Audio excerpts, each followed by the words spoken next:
Bien, nous sommes à l'entame de la première édition du sommet virtuel QVCT qui porte sur santé, qualité de vie et des conditions de travail en entreprise. Pour ce premier panel, nous aurons avec nous aujourd'hui deux panélistes de qualité qui auront la possibilité de se présenter d'ici peu de temps. Voilà. Donc, nous sommes très heureux d'être en votre présence ce soir et nous espérons que le sommet vous apportera des outils, des astuces, des solutions pour pouvoir améliorer l'engagement des collaborateurs au travail, ainsi que être un levier pour améliorer le capital humain. Pour ce jour, notre panel portera sur qualité de vie et des conditions de travail. Quels sont les leviers d'action prioritaires à activer par les dirigeants? Avant d'entrer dans le vif du sujet, il est important de présenter le sommet virtuel. En effet, le cabinet qui est un lieu, un espace d'échange, de partage, où des experts partageraient leur expérience, partageraient lors d'échanges des astuces, des outils pour pouvoir améliorer au quotidien la qualité de vie et les conditions de travail. Également, se servir de cet outil comme levier de performance en entreprise. Nous allons directement entrer dans le vif du sujet en demandant à nos deux charmants hôtes de se présenter. Alors, Yves Roland, pouvez-vous vous présenter, s'il vous plaît, pour l'audience? Bonjour tout le monde, j'espère que vous m'entendez.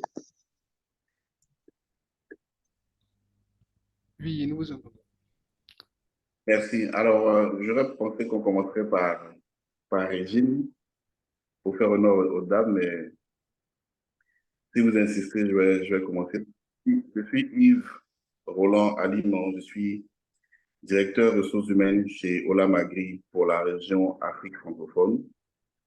Je suis aussi passionné de ressources humaines et récemment, je me suis découvert une fibre pour la QVCT et donc j'essaie, comme je peux, de pouvoir insérer et orienter toute la politique des ressources humaines de Olam Agri en intégrant ces aspects liés à la qualité de vie et aux conditions de travail. Merci.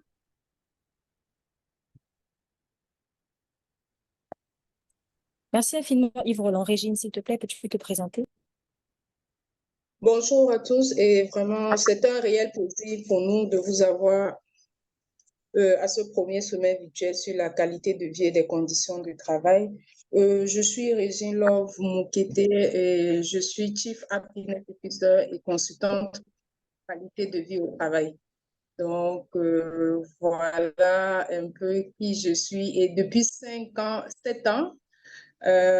déjà, j'accompagne des entreprises à mettre en place les démarches qualité de vie au travail et former des Chief Happiness Officers. Donc, c'est un réel plaisir pour moi de participer à ce sommet virtuel sur la qualité de vie au travail. Merci.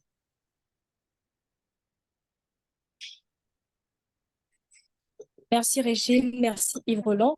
D'entrée de jeu, je vais directement vous demander la première question. Pourquoi la QVCT aujourd'hui dans nos entreprises? Yves Roland? Je dirais même, dommage que ce soit seulement maintenant que la QVCT ait pris ses marques dans nos entreprises, parce qu'on aurait dû commencer par cela.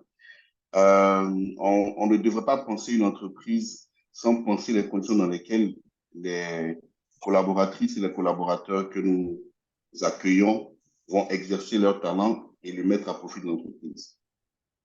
Donc, pour moi, c'est une question clé. Si on s'y prend maintenant, et je trouve que c'est un peu tard, il faut quand même s'assurer que l'entreprise dispose, elle a les leviers nécessaires pour pouvoir le faire dans de bonnes conditions.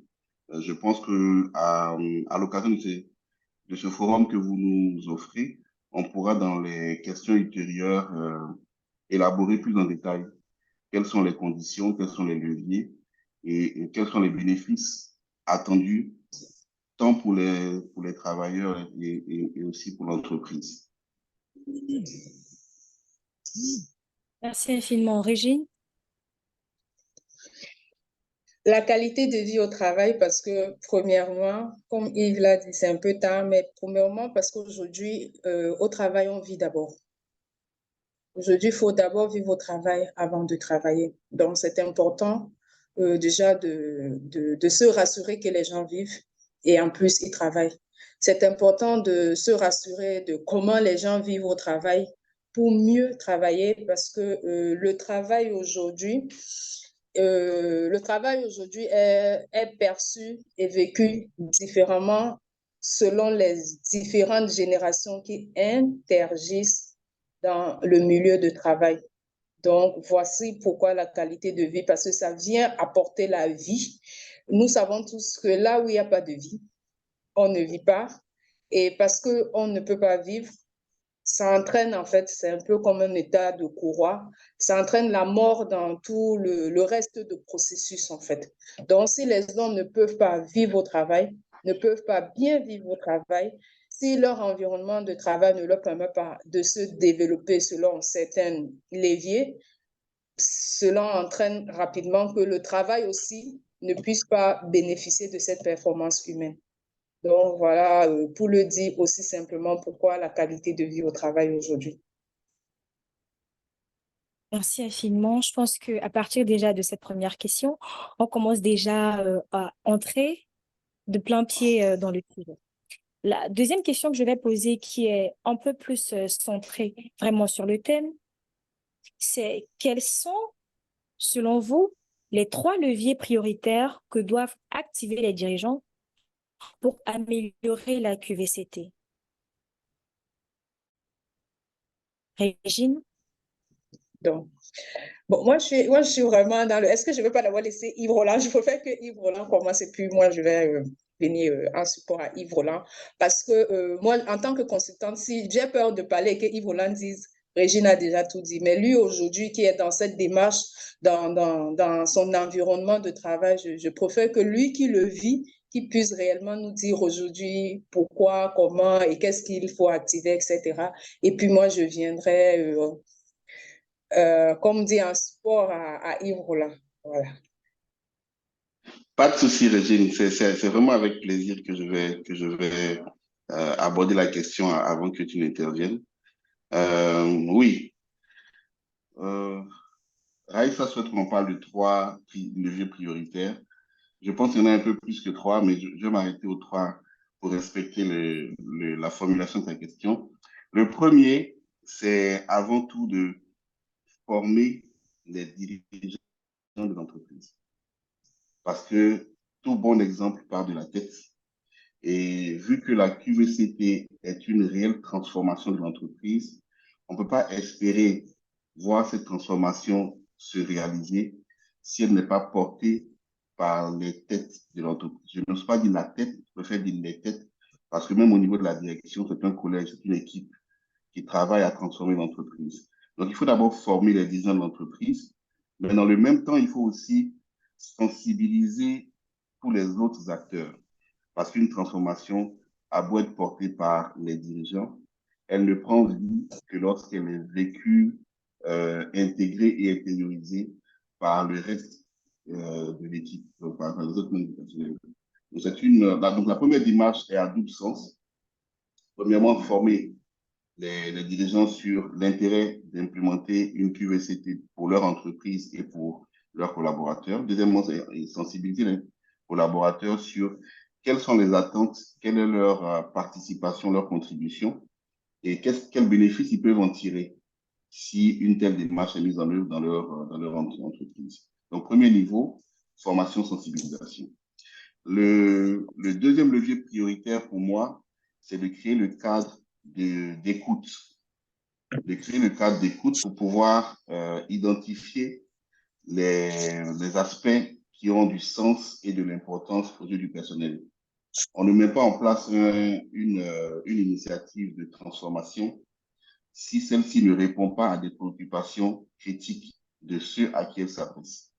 Donc, il faut créer le cadre pour collecter les besoins des collaborateurs, les analyser, les stratifier et décider sur quels aspects l'entreprise va se focaliser parce que je suis sûr, on ne peut pas tout régler en même temps et en un temps record. Il faut faire des priorités, il faut faire des choix. Troisième levier pour moi, ce sera de travailler continuellement à améliorer l'environnement de travail pour que et les politiques et les bonnes intentions trouvent un espace où s'exprimer. Si j'avais 3 leviers à identifier, ce serait ces 3-là.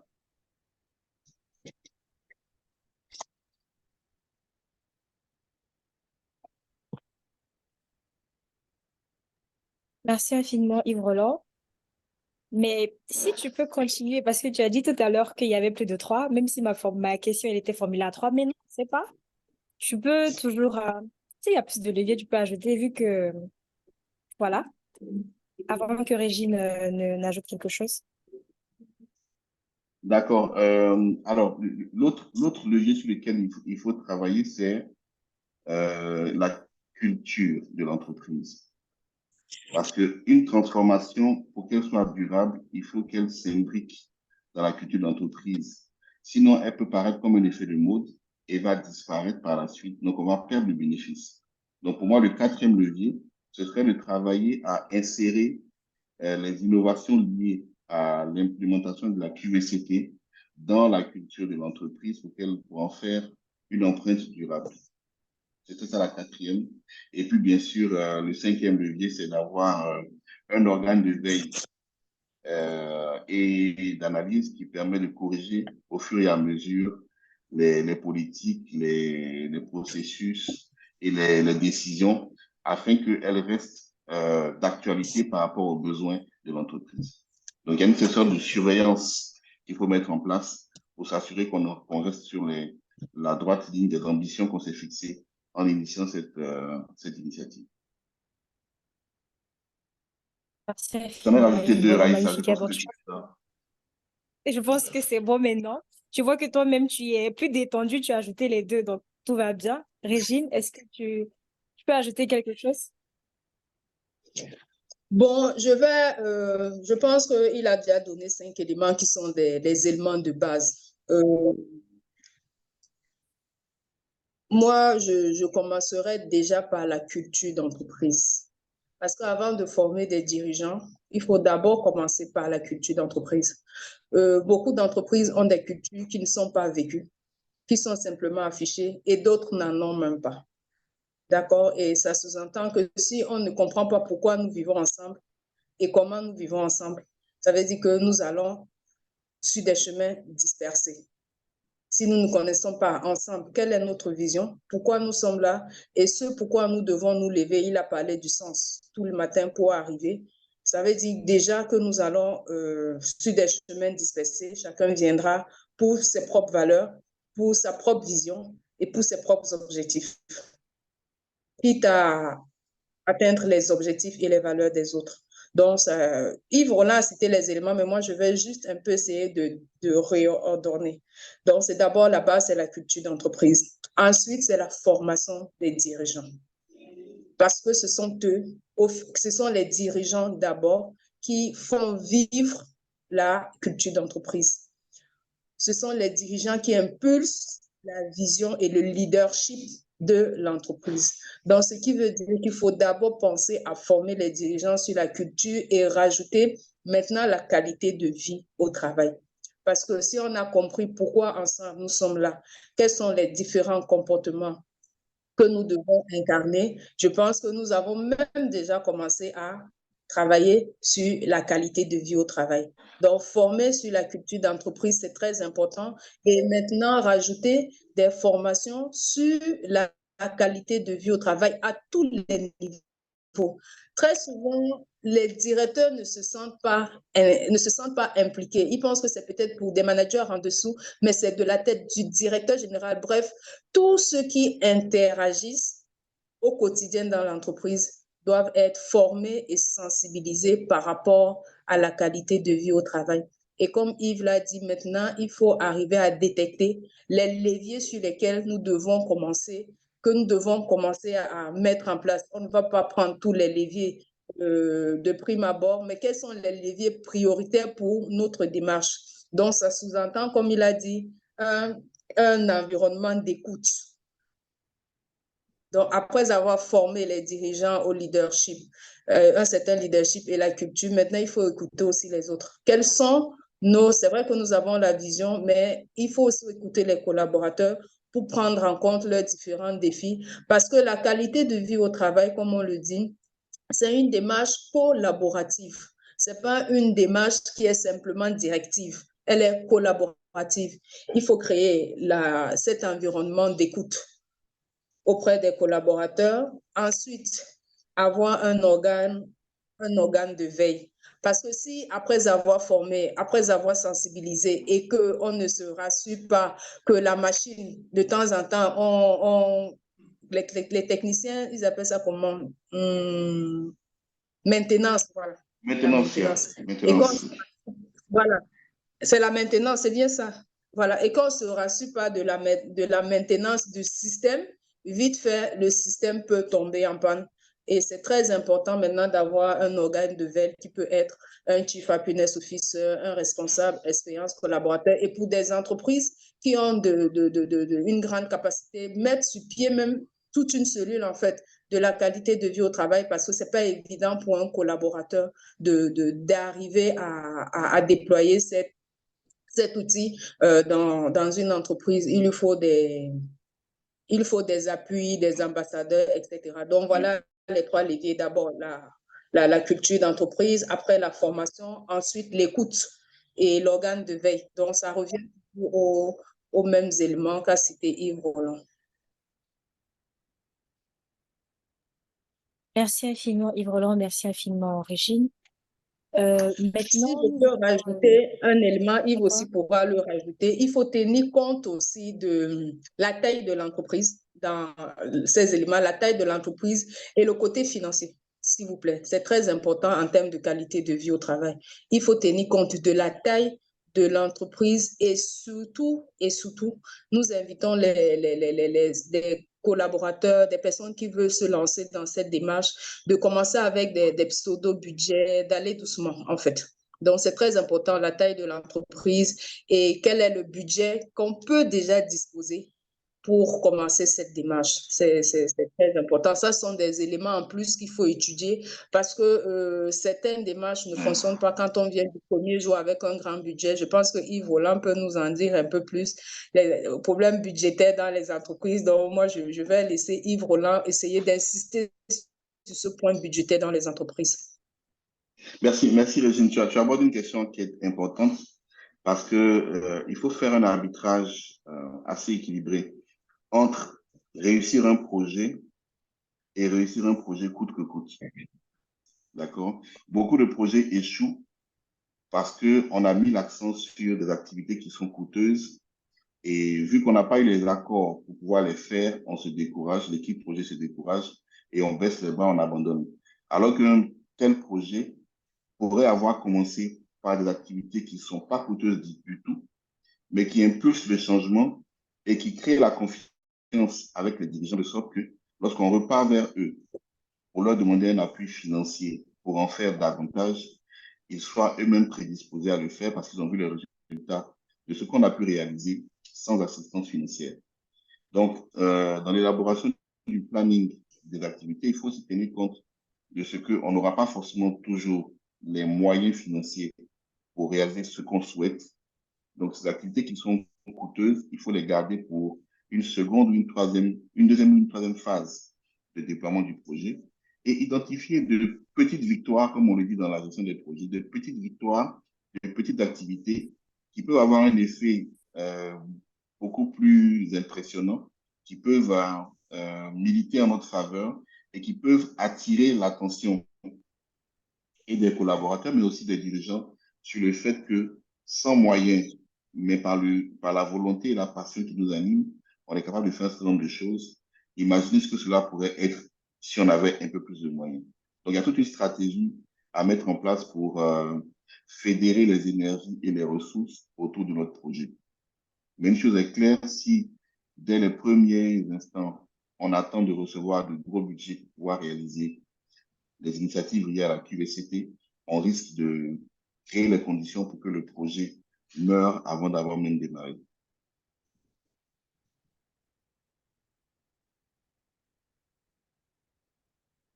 Voilà. Merci. Merci infiniment, Yves Roland. Merci infiniment, Régine.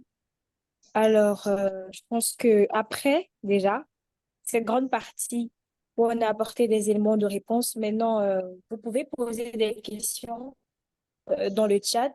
Si vous avez des questions, des interrogations, s'il y a des points sur lesquels vous souhaitez que nous revenions.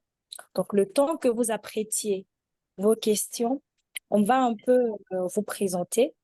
Voilà, le cabinet qui organise ce sommet. Mais n'hésitez surtout pas à poser une question dans le chat, dans le conversé, afin que vous puissiez ressortir d'ici avec tous les éléments de réponse et les solutions nécessaires sur ce thème.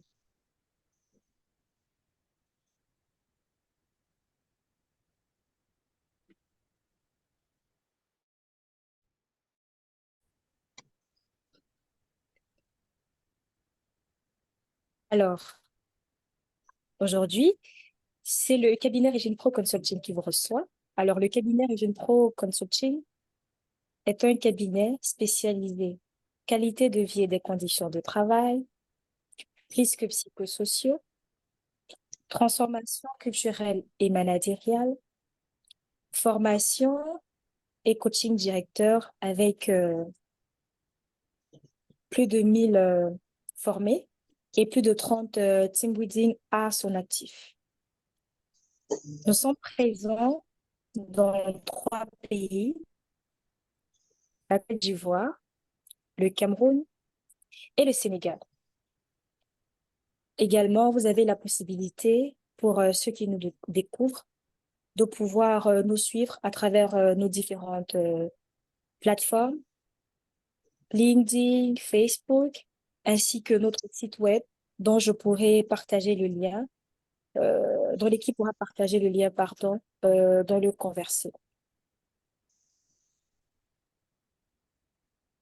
Également, à cette occasion,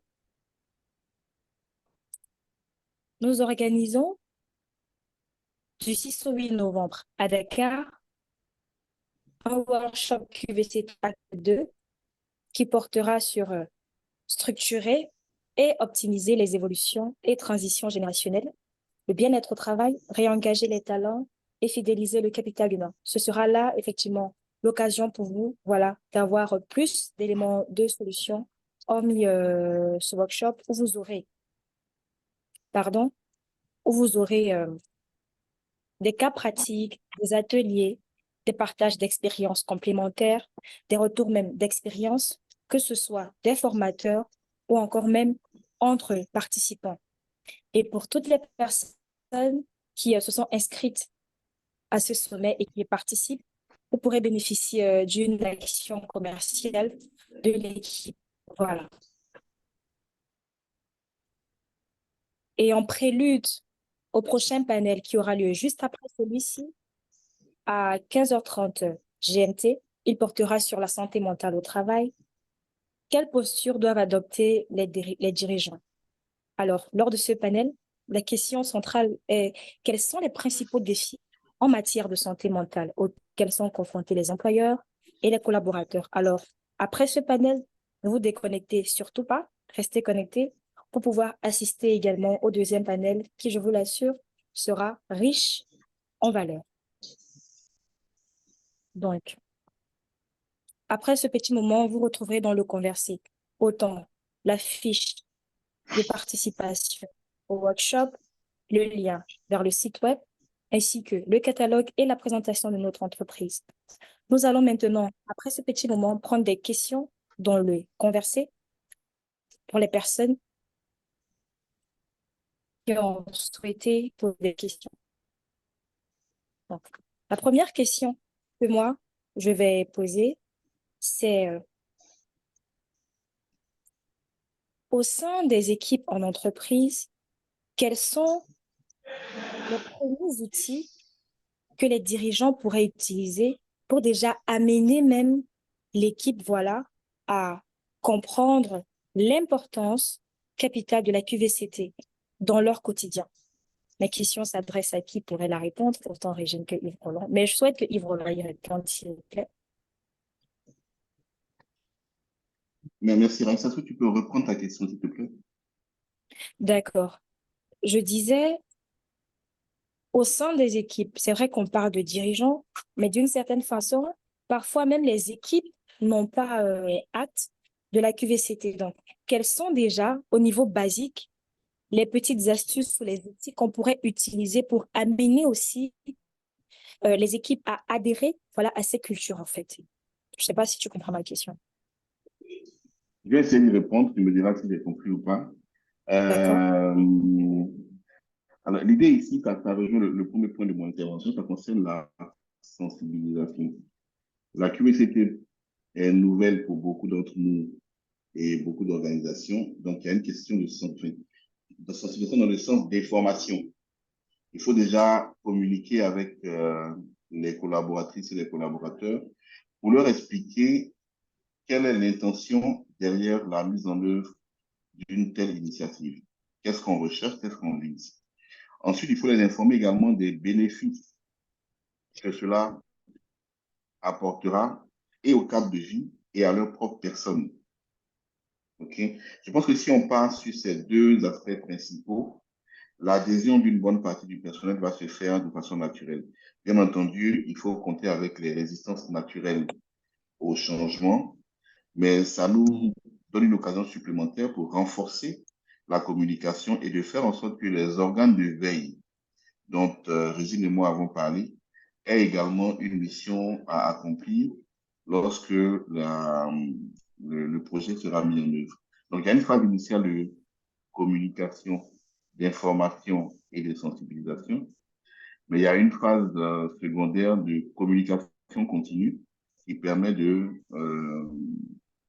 traiter les éventuels risques de scepticisme qui pourrait subsister une fois que le projet sera mis en œuvre. Il y en aura certainement, dépendamment des organisations ou des entreprises, mais il faut que dans la conception du projet, on prenne en compte ces possibles résistances et que par la communication régulière, ces obstacles soient levés. Moi, voilà comment je l'aurais abordé dans mon entreprise. Merci infiniment, Yves Roland. Régine, est-ce que tu souhaites ajouter quelque chose? Bon, je pense que Yves Roland, il a dit, hein, je vais juste essayer comment dire, de réitérer ce qu'il a dit, mais il a dit le plus important. Aujourd'hui, c'est les directeurs doivent, les dirigeants doivent réellement appuyer sur les leviers dont nous avons expliqué, formation, sensibilisation et écoute. Et le plus important, c'est soi-même déjà en tant que dirigeant, comme il a dit, c'est déjà de chercher à comprendre, hein, soi-même, parce que le réel défi que nous rencontrons, c'est que les dirigeants ne comprennent pas bien cette notion. La première action qu'ils doivent faire, c'est eux-mêmes de la comprendre eux-mêmes, donc soit de se former ou bien de faire des recherches sur le net et surtout de la contextualiser du côté culturel. Parce que l'un des défis que moi j'ai rencontré lors de mes expertises avec certains managers chez qui ça n'a pas fonctionné, c'est qu'ils n'ont pas pris le temps de comprendre leur contexte. Ils n'ont pas pris le temps de comprendre leur environnement, leur contexte, la culture de leur entreprise et ils se sont mis à déployer des solutions qu'ils ont simplement vues sur Internet, quoi. Parce qu'on a dit, moi je prendrai un exemple très simple, parce qu'on a dit il faut créer de la convivialité au travail, ils prennent un baby-foot, ils mettent dans une salle.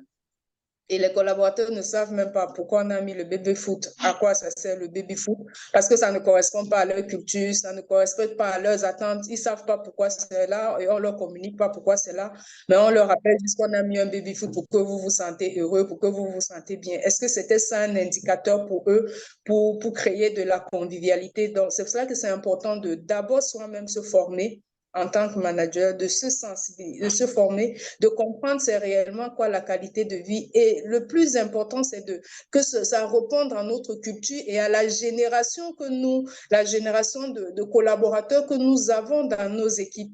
Parce qu'il faut comprendre aujourd'hui que nous avons plusieurs générations qui interagissent. Et d'une génération à une autre, nous savons que les besoins sont différents. Donc, vraiment, l'écoute et la formation d'abord. Il faut se former et après écouter les collaborateurs. Et ensuite, après les avoir écoutés, vous pouvez définir conjointement, parce que c'est collaboratif, comme Yves l'a dit au départ, les actions ne sont pas pour une personne, les actions sont collaboratives, elles sont pour tout le monde, elles ne sont pas pour le directeur ou pour certains collaborateurs. On doit définir des actions ensemble parce que quand elles sont définies ensemble et validées de cette manière, ça amène les collaborateurs à être acteurs. Ils se sentent valorisés et ils comprennent qu'ils participent aussi à améliorer cette qualité de vie au travail, pas qu'ils sont simplement pas qu'ils ils subissent simplement les décisions de la hiérarchie, parce que ce sont eux qui vivent dans cet environnement. C'est important de les intégrer dans les actions et les outils qu'on doit mettre en place pour améliorer cette qualité de vie au travail.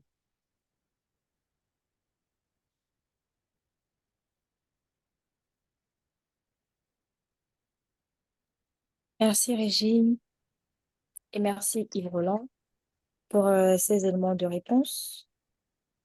Nous allons prendre une seconde question. Voilà, je vais réitérer pour les personnes qui viennent d'arriver déjà bienvenue à ce premier panel. N'hésitez surtout pas, si vous avez des points sur lesquels vous souhaitez que nous revenions, ou alors des points que nous avons abordés et que vous n'avez pas bien cernés, voilà, n'hésitez pas à poser vos questions dans le chat pour que nous puissions y revenir.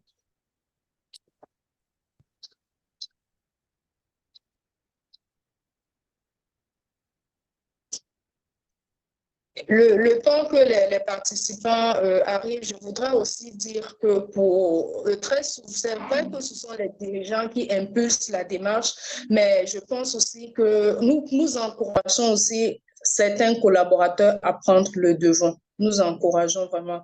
Et comme on l'a dit avec Yves un peu plus tard, avec des petites actions à petit budget.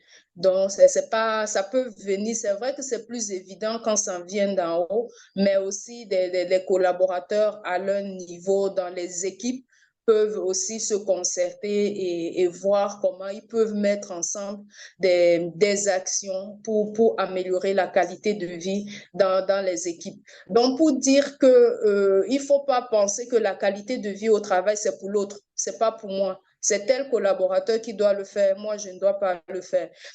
Avoir des chief happiness officers, c'est simplement pour piloter. Mais ça ne veut pas dire que c'est le chief happiness officer ou le responsable expérience collaborateur qui va tous les jours se démerder de venir faire vivre cette qualité de vie au travail dont on souhaite. Donc, c'est important pour les collaborateurs de comprendre qu'au-delà, ils doivent aussi marquer de leur emprunt dans cette démarche dans les environnements de travail. D'accord, Régine, par rapport sur le point, le point sur lequel tu viens d'intervenir, on a une question, voilà, qui stipule que peut-on faire de la QVCT en entreprise sans Chief Happiness Officer ou alors responsable d'expérience collaborateur ou consultant QVCT? peut-on faire la QVCT sans ce profil en entreprise? Peut-on faire de la QVCT sans... C'est un peu comme si on dit on va faire de la comptabilité sans un comptable. Bon, après, je me demande, est-ce que ceux qui font la comptabilité sans comptable, ce sera efficace? Je ne sais pas. Donc, moi aussi, je poserais cette question. Est-ce qu'on peut parler de comptabilité dans une entreprise si on n'a pas des institutions qui sont formées et qui peuvent suivre, en fait? Et c'est ce que je disais dès le départ. On peut avoir un chief happiness officer qui n'est pas, comment je dis, qui n'est pas, non, qui doit être légal, mais qui est autoproclamé quand même par l'équipe. Mais il faut un responsable, il faut quelqu'un qui pilote. Parce que s'il n'y a pas un agent qui pilote, on est d'accord avec moi que ça peut aller dans tous les sens. Et c'est l'un des objets des échecs des entreprises qui ont essayé de mettre la qualité de vie, ce système de qualité de vie au travail. Ils n'ont pas pris le temps d'avoir un pilote. Parce que comme nous l'avons dit, il faut former des gens, il faut les sensibiliser. Qui aura cette information? Qui détiendra l'information pour sensibiliser les collaborateurs?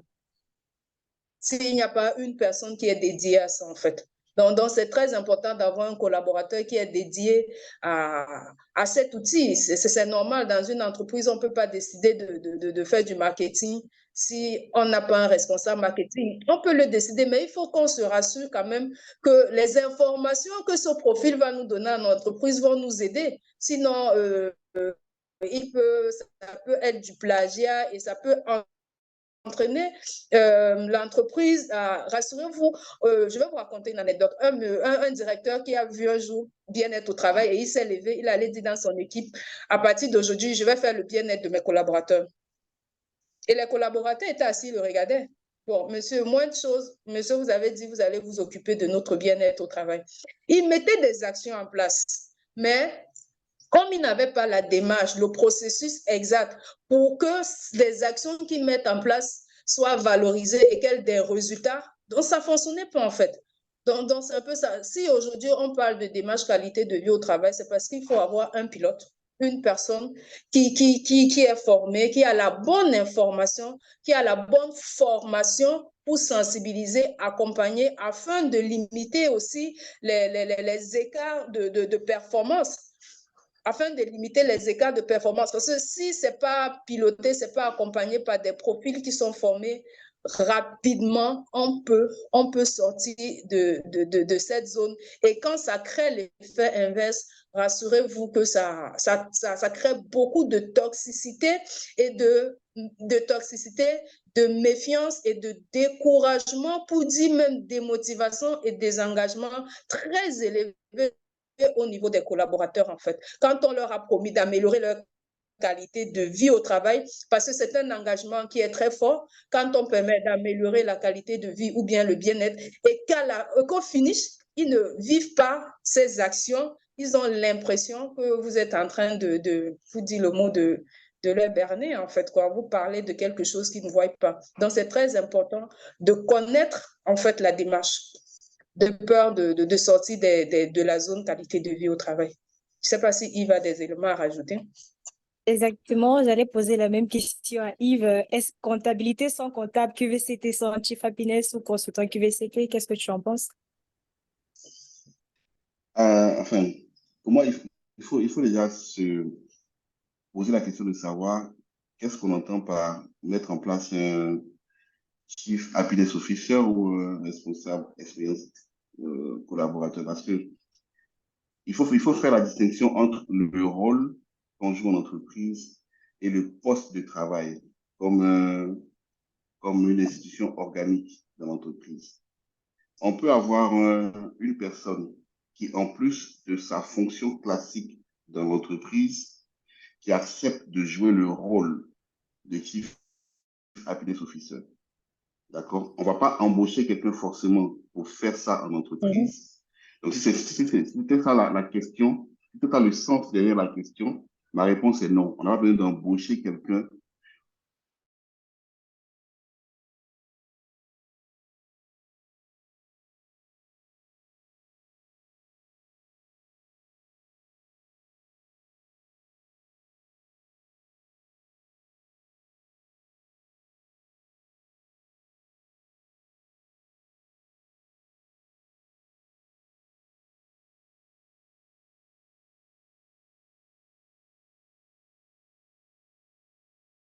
quelqu'un pour être en charge de cela, parce que tout projet doit avoir un pilote, un ou des pilotes au moins.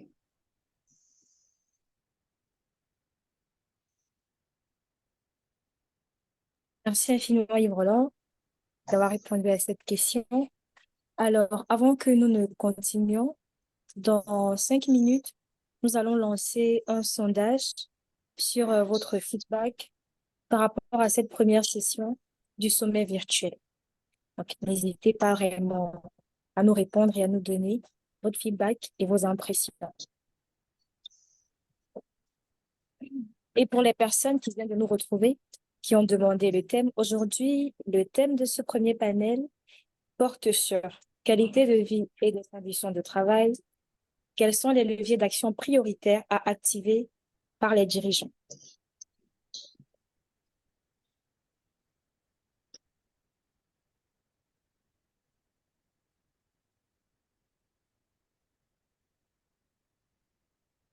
Donc, je pense que nous allons lancer le sondage maintenant.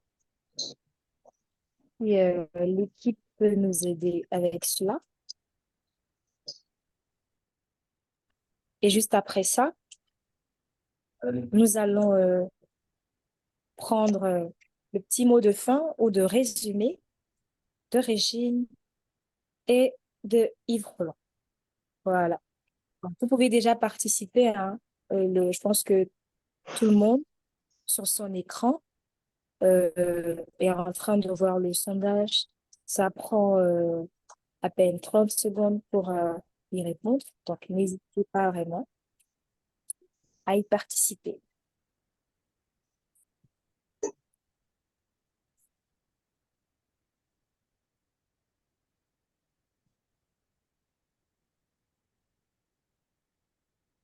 Alors, pendant que le sondage est en cours, nous allons prendre une seconde question, peut-être qui va un peu nous faire rentrer en arrière. Et je pense que Yves Roland a énoncé cela et nous vient dans le chat. Aujourd'hui, beaucoup d'entreprises affichent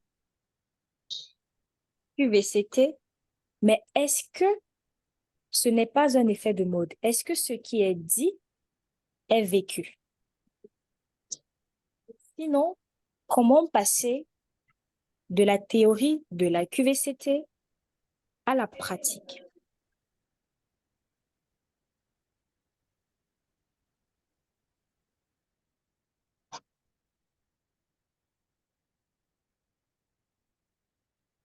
Alors, moi, je dirais que c'est déjà une très bonne chose que certaines entreprises affichent QVCT parce qu'il y en a beaucoup d'autres qui ne l'affichent même pas. Donc, déjà, y penser et associer une telle démarche à l'image de son entreprise, c'est un pas important vers la transformation et les changements qui sont espérés lors de la mise en œuvre d'un tel projet dans une entreprise. Donc déjà, on en a conscience, déjà on en est informé. Enfin, on est informé qu'une démarche appelée QVCT existe et que potentiellement, elle peut être bien pour notre entreprise. Voilà pour moi ce que traduit le fait pour une entreprise d'en parler ou de l'afficher. Contrairement à toutes celles qui n'en font même pas cas et qui continuent leur vie comme si le monde n'avait pas changé. Okay? Donc, il faut déjà apprécier ce premier niveau d'évolution. Après, le niveau d'adoption des changements nécessaires dans le cadre de la QVCT va dépendre de beaucoup de facteurs. On en a énoncé quelques-uns, je dirais les principaux, dans le cadre de ce webinaire. Mais pour que cela prenne corps, effectivement, il y a beaucoup d'autres facteurs dont il faut tenir compte.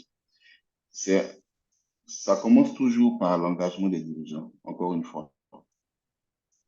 Si les dirigeants ne croient pas dans le fait que la QVCT peut les aider à avoir une meilleure entreprise que celle qu'ils ont aujourd'hui, le niveau d'investissement ne va pas être à la hauteur des attentes.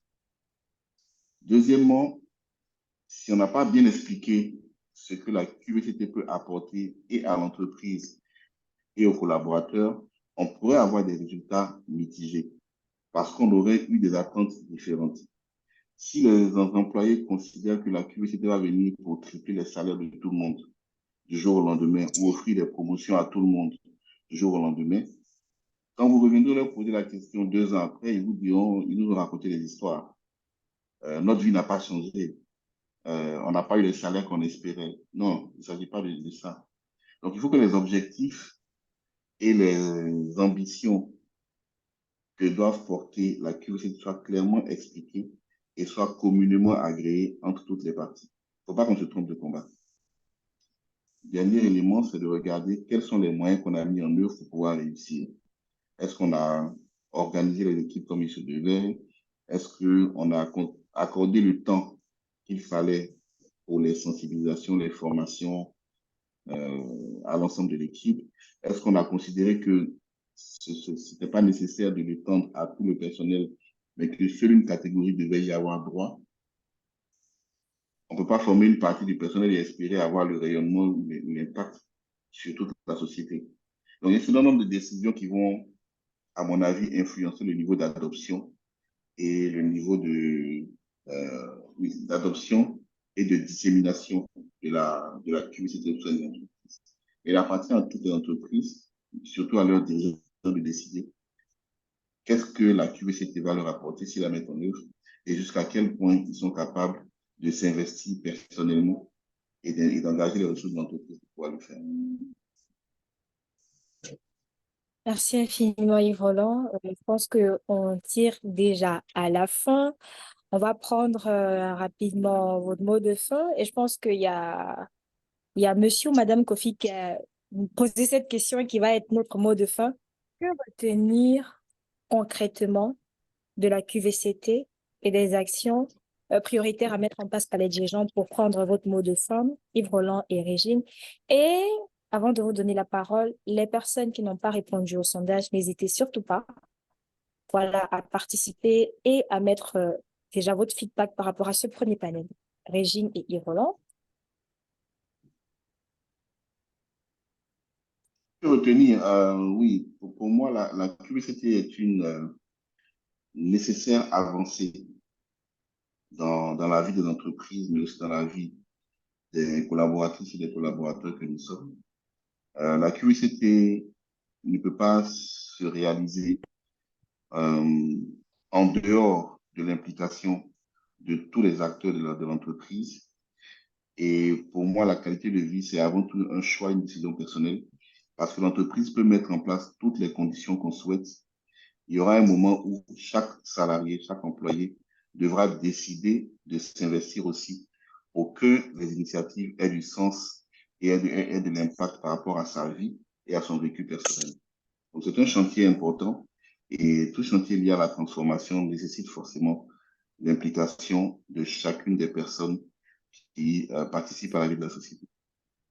Merci en tout cas de m'avoir donné l'opportunité de partager ces quelques moments avec l'ensemble des participants.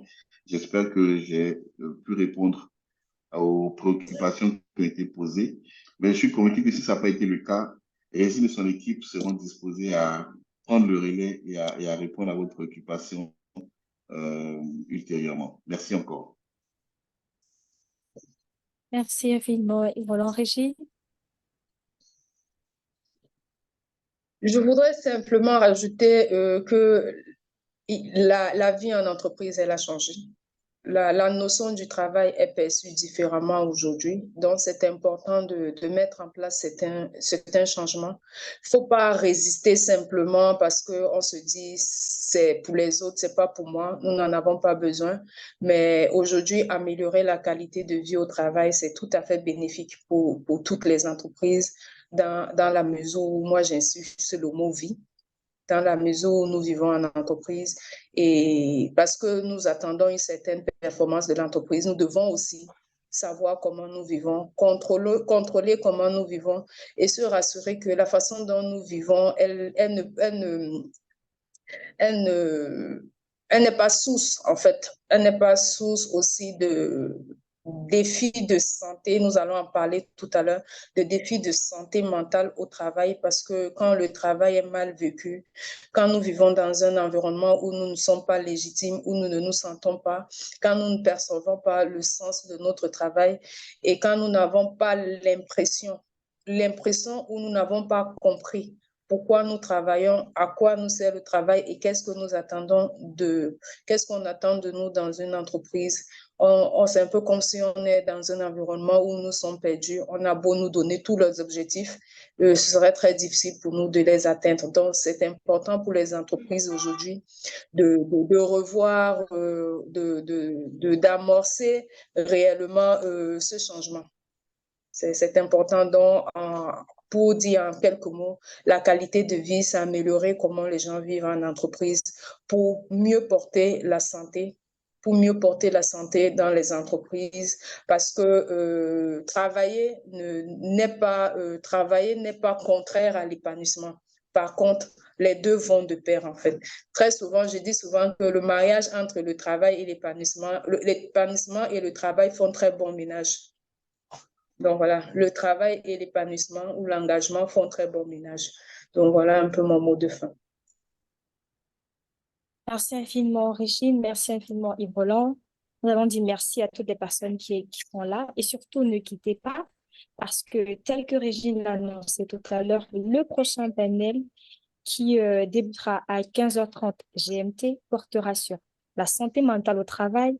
Quelle posture doivent adopter les dirigeants? En d'autres termes, quels sont les principaux défis en matière de santé mentale auxquels sont confrontés les employeurs et les collaborateurs aujourd'hui? En entreprise, le plus important, c'est l'humain, c'est le capital humain et tel que nous le disons généralement à Régine Pro Consulting, valorisons l'humain. Alors, ne vous déconnectez pas, surtout ne manquez pas le prochain panel. Nous vous disons merci infiniment d'avoir été là pour ce premier panel. Merci infiniment Yves Roland pour vraiment l'échange riche en valeurs. Je pense que tout le monde qui a pu assister à ce panel, voilà, on a plusieurs personnes qui ont répondu au feedback et on n'a que des 100%. Le panel et ce sommet a été bénéfique pour eux, donc nous vous disons merci et nous vous disons à tout à l'heure.